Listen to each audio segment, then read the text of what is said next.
Hello guys, I'm here to discuss to you the summary of Module 10. What did I learn in this module? Endpoints are particularly susceptible to malware-related attacks that originate through email or web browsing, such as DDoS, data breaches, and malware. These endpoints have typically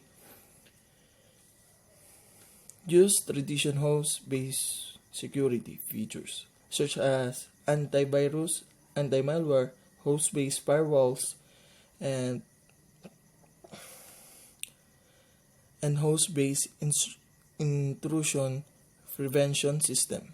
Endpoints are best protected by a combination of NAC, host-based AMP software, and an email security appliances and a web security appliances. Cisco WSA can perform blacklist or URLs filtering malware scanning.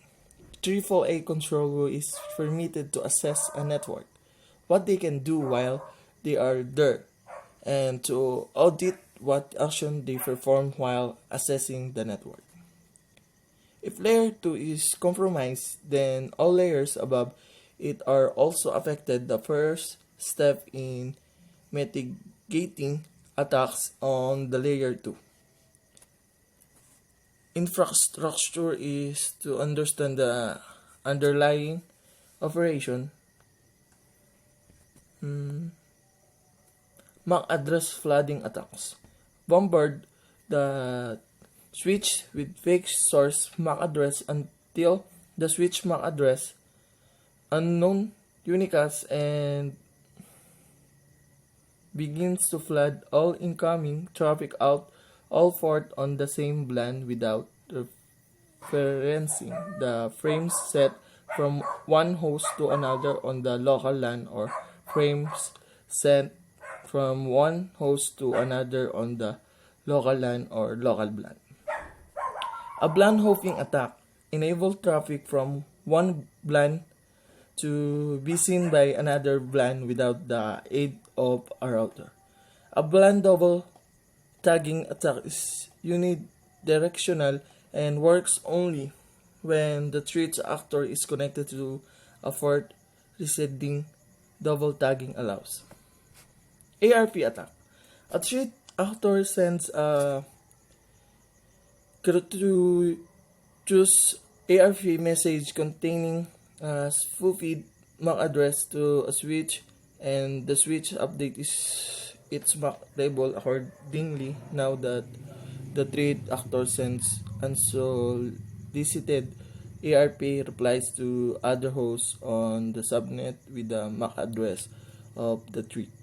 Spoofing and ARP poisoning are mitigated by implementing DAI.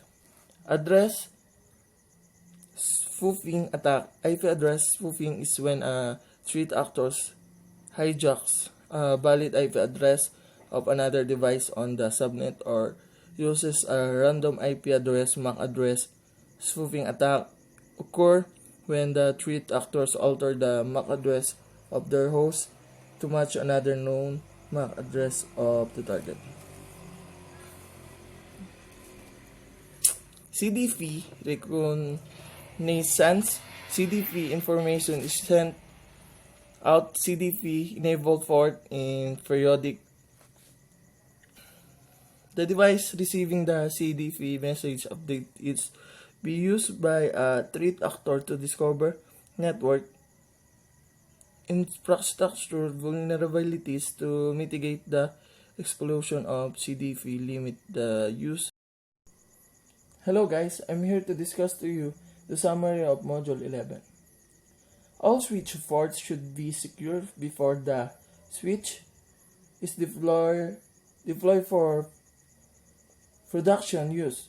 The simplest and most effective methods to prevent MAC address table overflow attacks is to enable port security. By default, layer 2 switch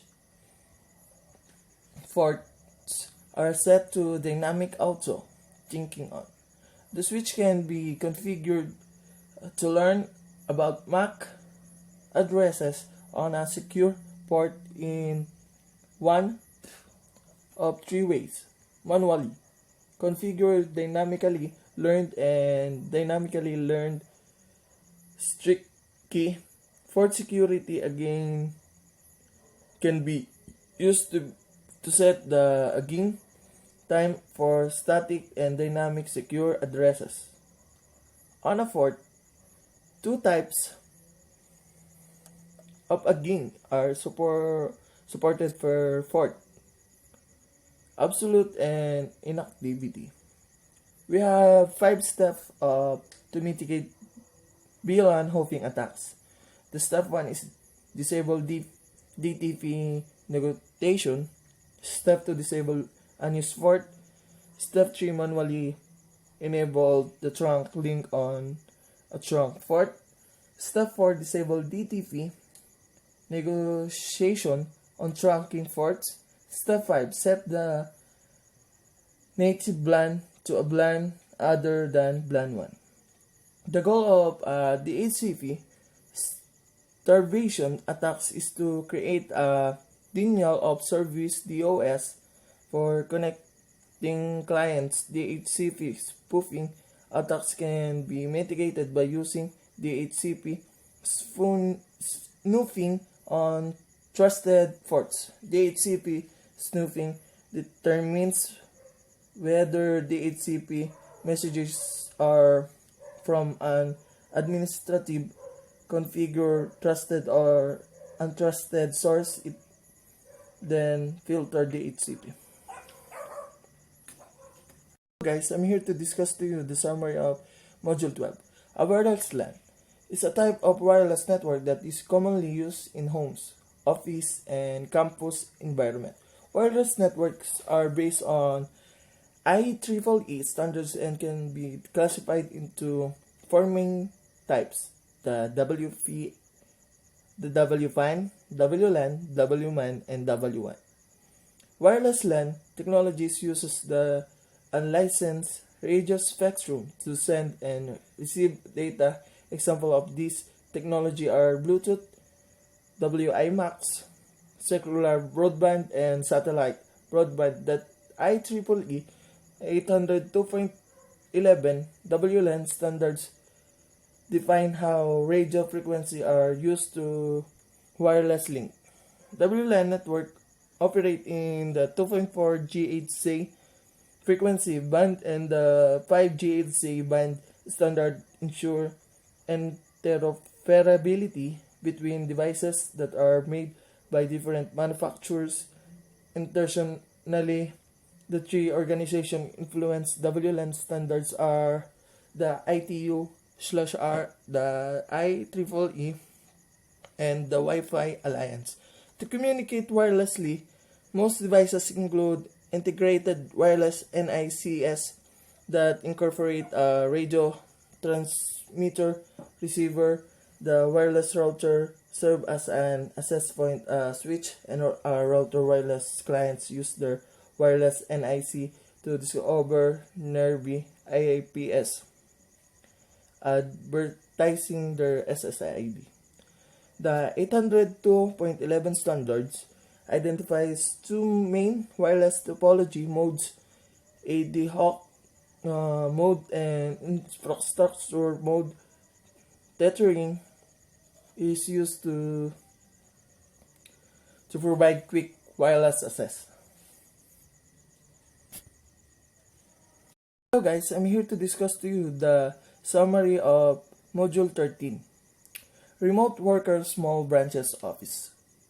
And home networks often use a wireless router, which typically include a switch for wired clients, a port for an internet connection, and wireless component. For most wireless routers are configured to be connected to the network and provide services. The wireless router uses DHCP to automatically provide addressing information to connected devices and provide addressing information to connected devices. Your first priority should be to change the username and password of your wireless router. Lightweight APS. Use the lightweight access point protocol to communicate with a WLAN controller. Configure a wireless LAN controller is similar to configuring a wireless router, except that WLC controls APS and provides more services and management capabilities. Use the WLC interface to view an overall picture of the APS system information and performance. SNMP is used to monitor the network. The WLC is set to forward all SNMP log messages. There are 6 steps to the troubleshooting process. When troubleshooting a WLAN, a process of elimination is recommended. Common problems are no connectivity operational. To optimize and increase the bandwidth of wireless clients or split the traffic, most wireless router may contain fixes for common problems reported by customers, as well as security problems reported by customers, as well as security vulnerabilities. That's all, guys. Thank you for watching. Bridging, switching, routing, and wireless essentials. Networks Academy CCNA B7. Welcome to the Cisco Networking Academy. CCNA B7 Bridging SRWE course. This course is designed for students taking CCNA B6 who wish to gain the additional knowledge and skills presented in the module of the CCNA B7. SRWE Bridging courses. This course contains 4 modules from the CCNA B7 SRWE courses. Module 10, LAN Security Concept.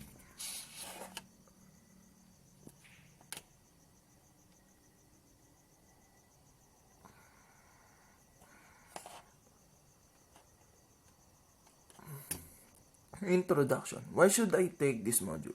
Welcome to LAN Security Concept. If your career path is in IT, you won't just be building or maintaining networks. You will be responsible for the security of your network. For today's network architects and administration, security is not an afterthought, it is a top priority for them. In fact, many people in IT now work exclusively in the area of network security. What will I learn in this module? The title you learned in this module, Endpoint Security, explain how to use endpoint security to mitigate attacks. Access Control, explain how AAA and 802.1x are used to authenticate LAN endpoints and devices. Layer 2 Security Threats, identify Layer 2 vulnerabilities. MAC address table attacks, explain how a MAC address table attacks compromise LAN security. LAN attacks, explain how LAN attacks compromise LAN security. Next. Endpoint security, networks attacks. The news media commonly covered attack on enterprise network. Simply search the internet for latest network attack to find up-to-date information on current attacks. Most likely, these attacks will involve one or more of the following. Distributed denial of services, DDoS. This is coordinate attack from many devices called zombies, with the intention of degrading or halting public access to an organization, website, and resources. Data breach. This is an attack in which an organization's data service of hosts are compromised to steal confidential information. Malware. This is attack in which an organization hosts are infected with malicious software that cause a variety of problems. For example, ransomware such as WannaCry shown in the figure encrypts the data on host and allow access to it until a ransom is paid.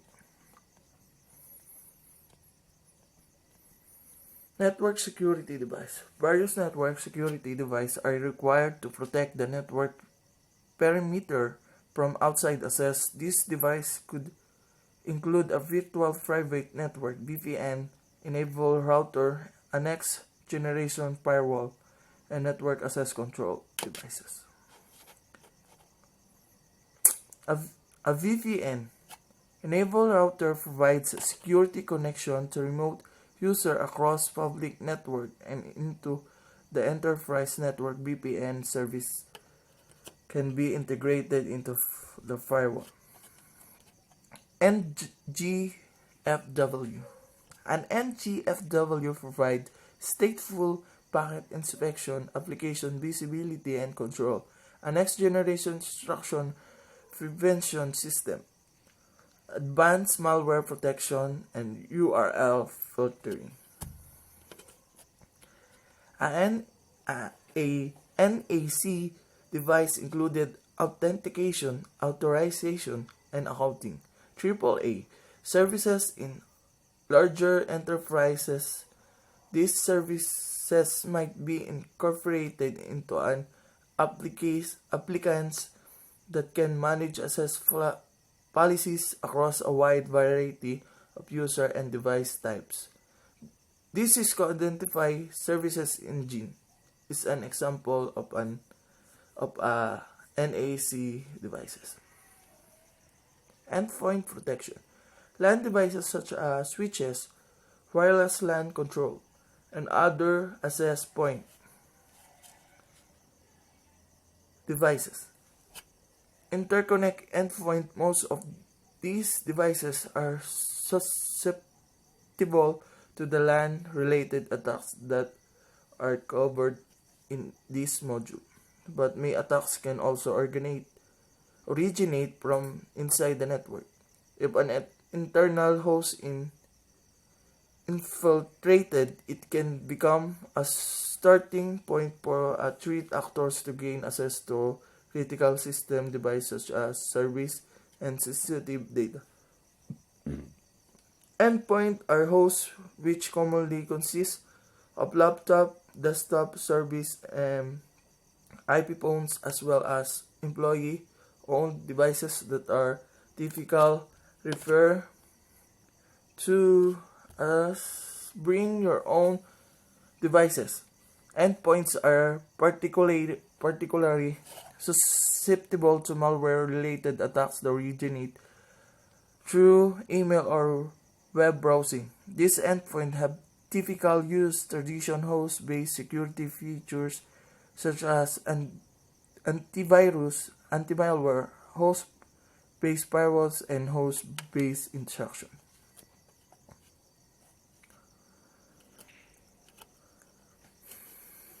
Internet VPN enable router NGFW.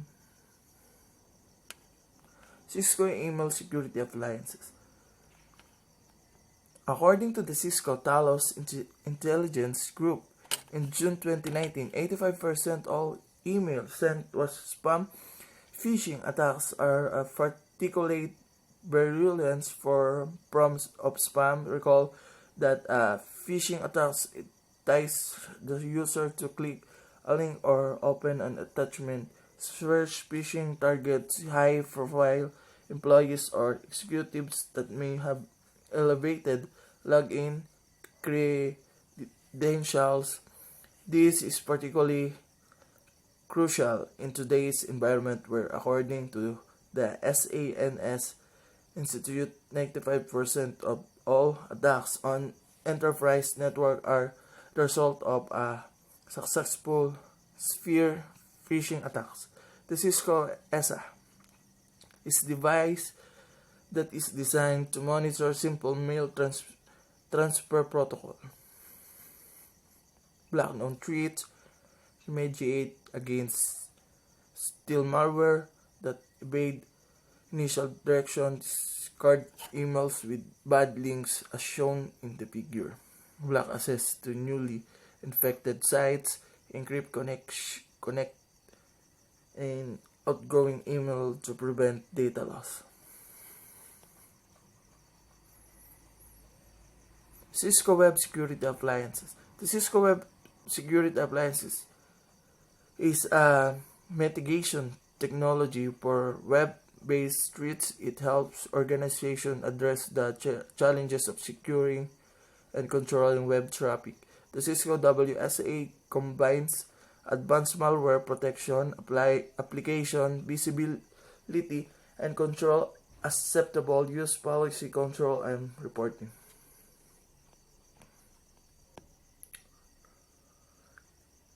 Check your understand endpoint security. Which attacks encrypts the data on host in an attempt to exact monetary payment from the victims. DDoS, data breach, malware, ransom. The answer is ransom. Which devices are specifically designed for network security? Just 3. VPN, MGFW, and WLC. Which device monitors SMG?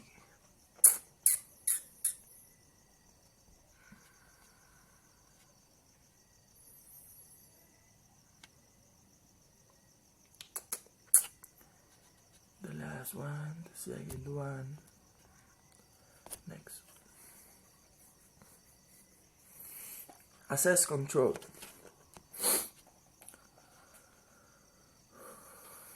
Authentication with a local password. In the previous topic, you learned that a NAC device provides AAA services. In this topic, you will learn more about AAA and the ways to control access. R1 config line BTY04, R1 config line, password Cisco CI5C0, login. IP domain name explain.com, crypto, key generate RSA general keys module 2048, username admin secret stronger password. SSH version 2 line BTY04 transport input SSH login local. AAA components. AAA stands for Authentication, Authorization, and Accounting. The AAA concept is similar to use a credit card as shown in the figure.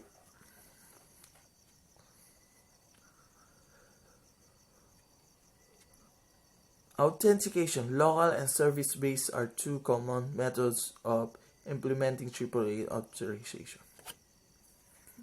Local AAA authentication.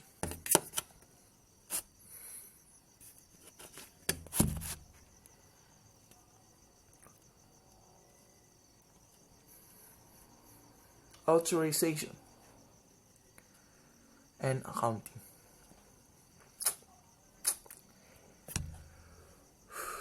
802.1x that IEEE 802.1x turns is a port-based access control.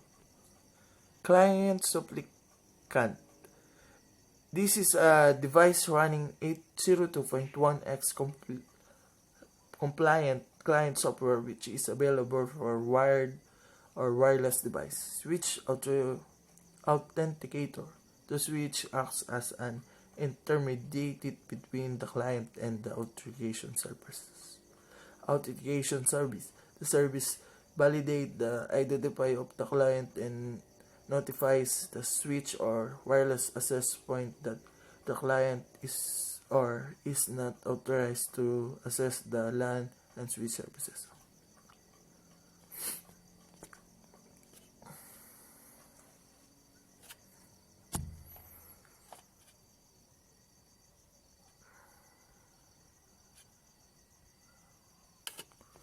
Layer 2 security threats.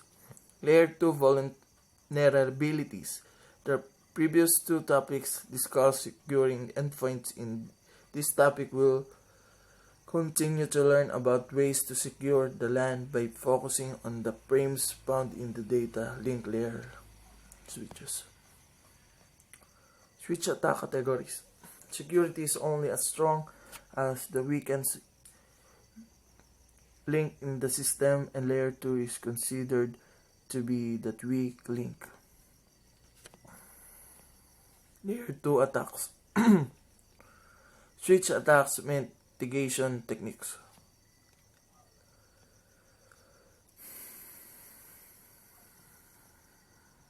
Check your understand layer 2 security threats.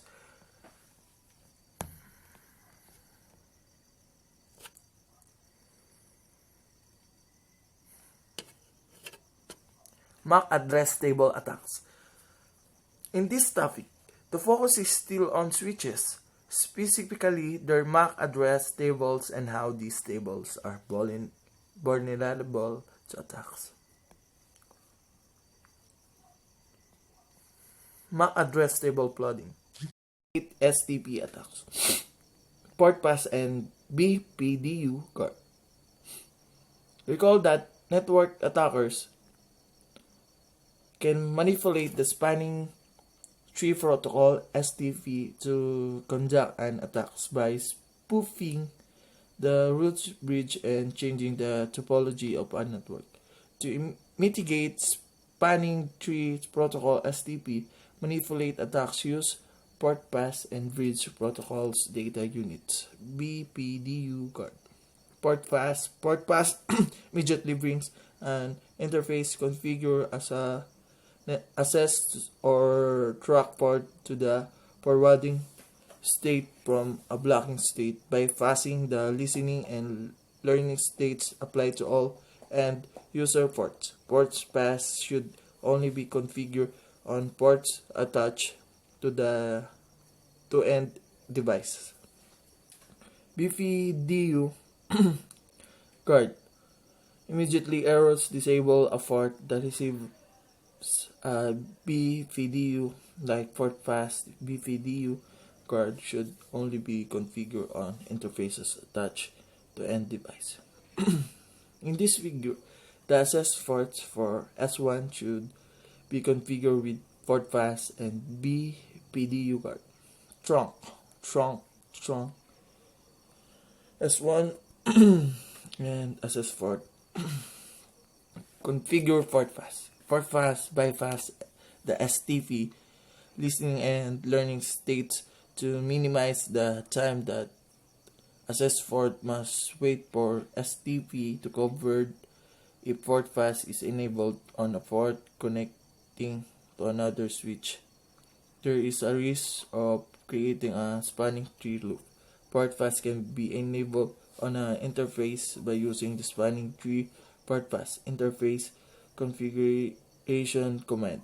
Alternatively, port pass can be configured globally on all access ports by using the spanning tree port pass default global configuration command. To verify wherever port pass is enabled globally, you can use either the show running config begin span command or the show spanning tree summary command. To verify if port pass is enabled and interface, use the shown running config interface type number command as shown in the following example. Interface FA0/1 switch port mode access spanning tree port pass 1 and this S1 config exit spanning tree port pass default exit show running config begin span. Configure BPDU guard. Even though port pass is enabled, the interface will still listen for BPDUS. Unexpected BPDUS might be accidental or part of an unauthorized attempt to add a switch to the network. If any BPDUs are received on a BPDU guard enabled port, the port is put into error disabled state. This means the port shut down and must be manually re-enabled or automatically recovered through the error disable recovery cause pressure violation global command. BPDU card can be enabled on a port by using spanning tree BPD guard enable interface configuration command. Alternative use the spanning trees port pass BPDU guard default global configuration command to globally enable BPDU guard on all port pass enabled ports. To display information about the states of spanning tree, use the show spanning tree summary command. In the example, port fast default and BPDU guard are both enabled as the default state for port configure as access mode. Always enable BPDU guard on all port fast enabled port. Interface FA01/1 spanning tree BPDU guard enabled. Exit spanning tree port pass BPDU guard default and spanning tree summary. Syntax checker mitigate STP attacks. Implement port fast and BPDU guard for a switch based on the following topology and specified requirements. The trunk GO/1, GO/2, S1, SS4, F0/1, F0/24. We are currently logging into S1. Complete the following steps to implement port fast and BPDU guard on all access ports. Enter interface configuration mode for FA0/1-24. Configure the port for access mode. Return to global configuration mode. Enable port fast by default for all access port. Enable BPDU guard by default for all access port.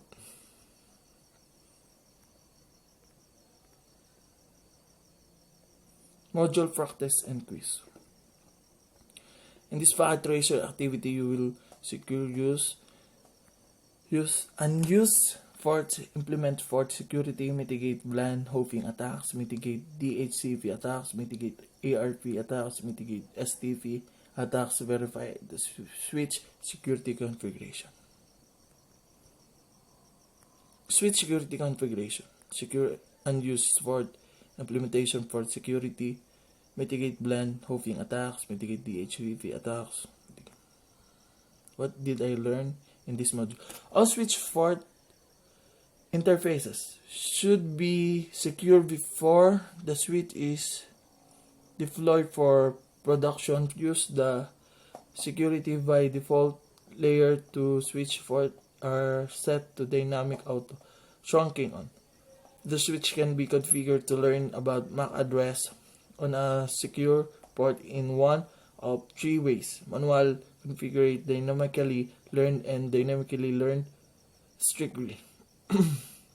Port security again can be used to set the port absolutely and inactive if the MAC address of a device attached to the port differs from the list of secure address. Then a port violation occurs.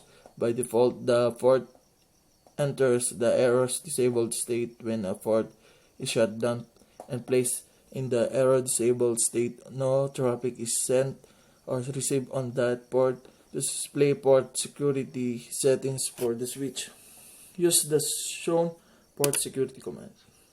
Step 1. Disable DTP negotiation on non-trunking ports. Step 2, disable unused ports manually. Step 3, manually enable the trunk link on trunking port. Step 4, disable DTP negotiation on trunk ports. Step 5, set the native BLAN to a BLAN other than BLAN 1.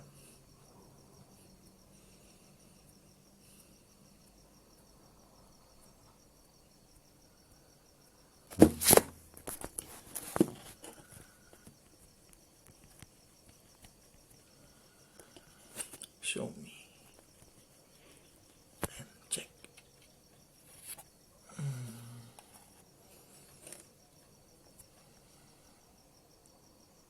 And that's it. And thank you for watching. Security overview.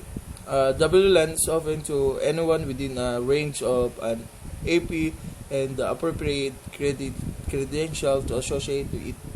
With a wireless NIC and knowledge of cracking techniques, an attacker may not have to physically enter the workplace to gain access to WLAN.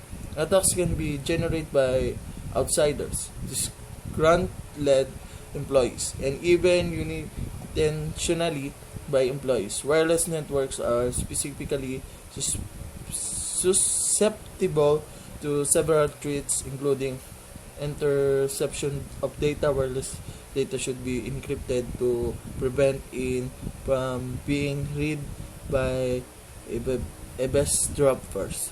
Wireless intruders. Unauthorized users attempt to access network resources can be deterred through effective authentication techniques. Denial of service attacks. Access to WLAN services can be compromised either accidentally or maliciously. Various solutions exist depending on the source of the DOS attack. Root APS, unauthorized apps installed by a well-intentioned user or for malicious purpose can be detected using management software. DOS attacks. Whereas DOS attacks can be the result of improperly configured devices. Configure errors can disable the WLAN. For instance, an administrator could accidentally alter a configuration and disable the network, or an intruder with administrator privilege could intentionally disable a WLAN. A malicious user intentionally interfering with the wireless communication. Their goal is to disable the wireless networks completely, or to the point where no legitimate device can access the medium. Accidentally interference. WLANs are prone to interference from other wireless devices, including microwave ovens, cordless phones, baby monitors, and more, as shown in the figure.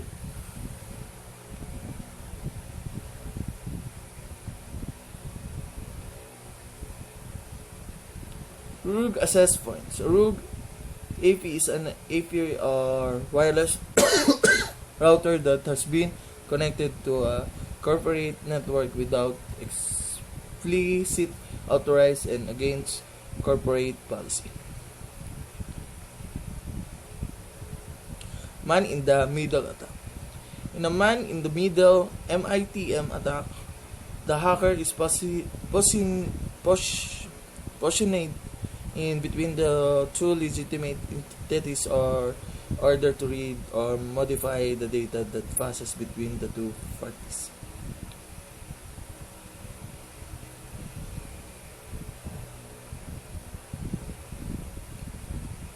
Check your understood the rule.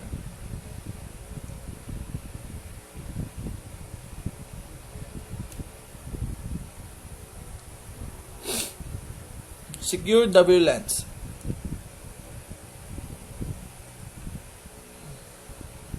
SSID cloaking and MAC addressing filtering. Wireless signals can travel through solid matter, such as ceiling, floors, walls outside of the home or office space without stringent security measure in place. Installing a WLAN can be the equivalent of putting Ethernet ports everywhere, even outside. To address the threats of keeping wireless intruders out and protecting data, two early security features were used and are still available on most routers and APS: SSID cloaking and MAC address filtering. MAC address filtering. An administration can manually permit or deny clients wireless access based on their physical MAC hardware address. In the figure, the router is configured to permit two MAC addresses. Enable and permit PCs listed below to access wireless network. 802.11 Original authentication methods. Although these two features would deter most users, the reality is that neither SSID cloaking nor MAC address filtering would deter a crafty intruder. SSIDs are easily discovered even if APS do not broadcast them, and MAC address can be spotted. Open system authentication. Any wireless client should easily be able to connect and should only be used in situations where security is of no concern. Shared key authentication. Provide mechanism such as WEP, WPA, WPA2, and WPA3 to authenticate and encrypt data between a wireless client and AP.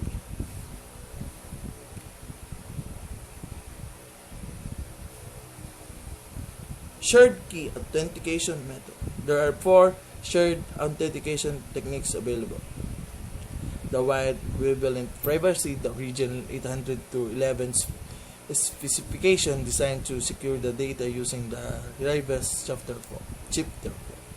Wi-Fi Protect Access, a Wi-Fi alliance standard that uses WEP but secure the data with the much stronger temporal key integrity protocols. Encrypt algorithm. WPA2. WPA2 is the current industry standard for securing wireless networks. WPA2, the next generation of Wi-Fi security. All WPA3 enabled devices use the latest security methods. Authenticating a home user. Personal, intended for home or small office networks. Enterprises, intended for enterprise network but requires a remote authentication dial in user services. Encryption method. Encryption is used to protect data. If intruder has captured encrypted data, they would not be able to decipher in any reasonable amount of time. Sumarry Key Integrity Protocol (KIP) is the encryption method used by WPA. Provides support for legacy WLAN equipment. Advanced Encryption Standard (AES). This is the encryption method used by WPA2. Authentication in the enterprise.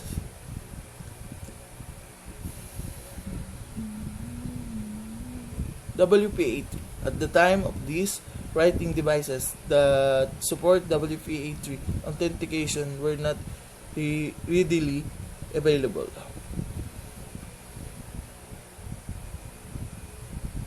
And so that's it, guys. Thank you for watching. Should I take this module? Welcome to WLAN configuration. Some of us remember getting on the internet using dial-up. Dial-up involved using your landline phone. Your landline phone was unable to make or receive calls while you were on the internet. Your dial-up connection to the internet was very slow. It basically meant that for most people, your computer was always in one place in your home or school.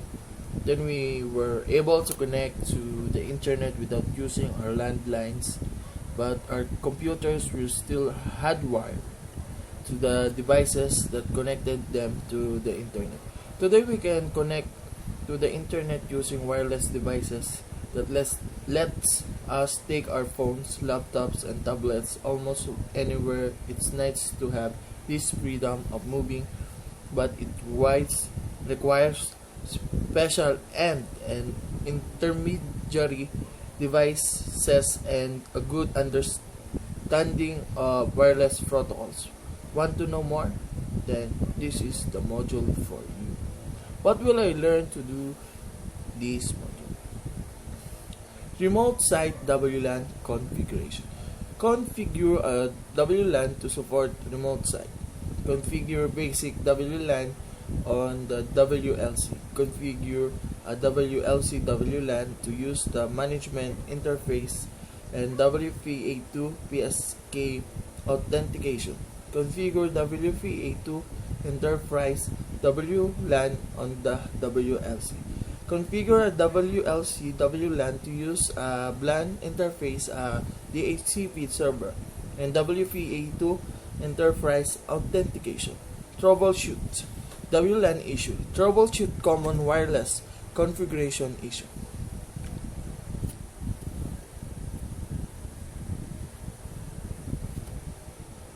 Remote site WLAN configuration.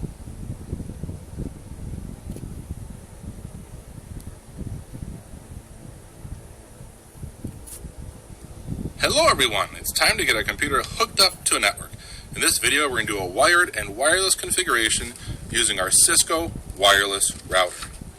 To start, we will connect our computer's Ethernet port using a network cable to one of our LAN ports on the back. I can take my computer's Ethernet cable and plug it into one of our LAN ports. Next, we want to get this wireless router connected to the internet. So I'll take my internet cable from my modem and plug that into my WAN port on the back. At this time, I can go to my computer's web browser and I can type in the IP address of my Cisco wireless router.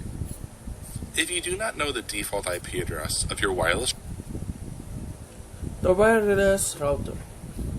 Remote workers, small branches offices, and home network often use a small office and home router.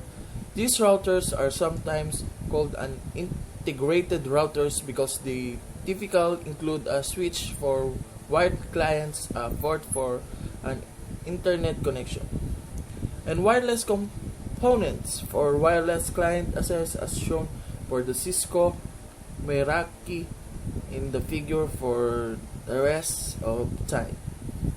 Module Small Office. Cisco Meraki MX64W.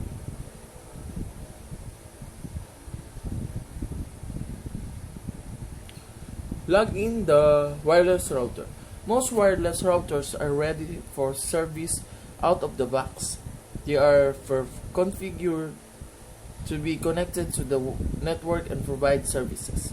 For example, the wireless router uses DHCP to automatically username and password can easily be found on the internet. Just enter the search phrase default wireless router IP address or default wireless router password to see a listing of many websites that provides this information. For example, username and password for the wireless router in the figure is admin.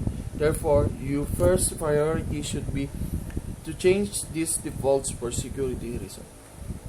To gain access to the wireless router's configuration, GUI, open a web browser. In the address field, enter the default IP address for your wireless router. The default IP address can be found in the documentation that came with the wireless router or you can search the internet.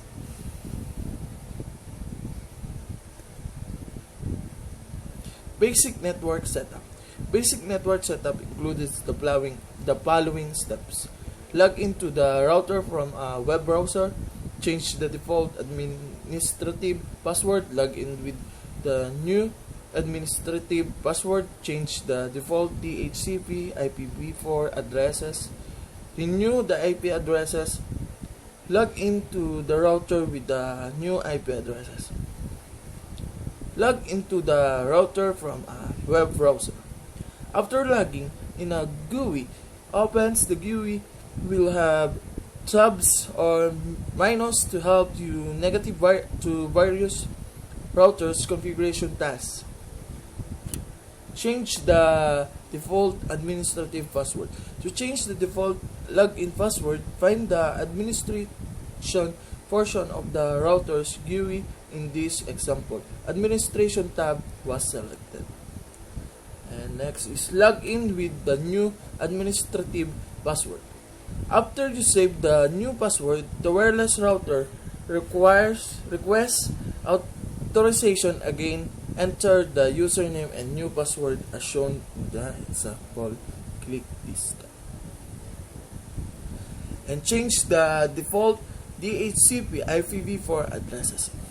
Change the default router IPv4 addresses. It is the best practice to use private IPv4 addresses include your network. The IPv4 addresses 10.10.10.1 is used in the example, but it could be any private IPv4 addresses chosen.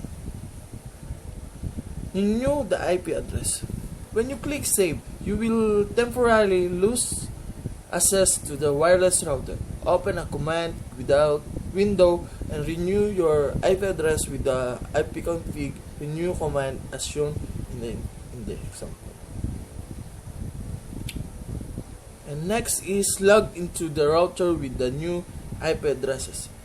Enter the router's new IP addresses. Regain access to the router configuration GUI shown in the example. You are now ready to continue configuration the router for wireless access. Basic wireless setup. Basic wireless setup included the following steps. Number 1, view the WLAN default. Number 2, change the network mode. Number 3, configure the SSID. Number 4, configure the channel. Number 5, configure the security mode. And number 6, configure the passphrase. View the WLAN defaults. Out of the box, a wireless router provides wireless access to device using a default wireless network name and password. Change the network mode. Some wireless routers allow you to select which 802.11 standards to implement.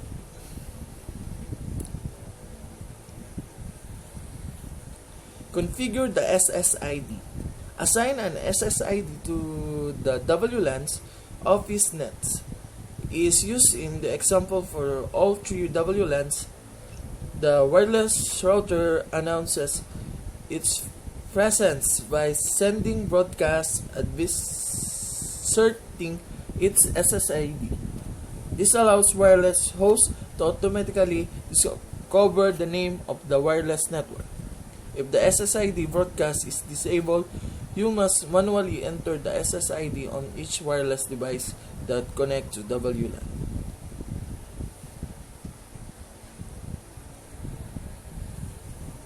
Configure the channel. Devices configured with the same channel within the 2.4 GHz band may overlap and cause distortion, slowing down the wireless performance and potentially break new network connection. Configure the security mode. Out of the box, a wireless router may have a WLAN security configured. In the example, the personal version of Wi-Fi Protect Access version 2. And configure the passphrase. WPA2 personnel uses a passphrase to authenticate wireless client. WPA2 personnel is easier to use in a small office or home environment because it does not require authentication service, large organization, implement WPA2 enterprise and requires wireless clients to authenticate with a username and password.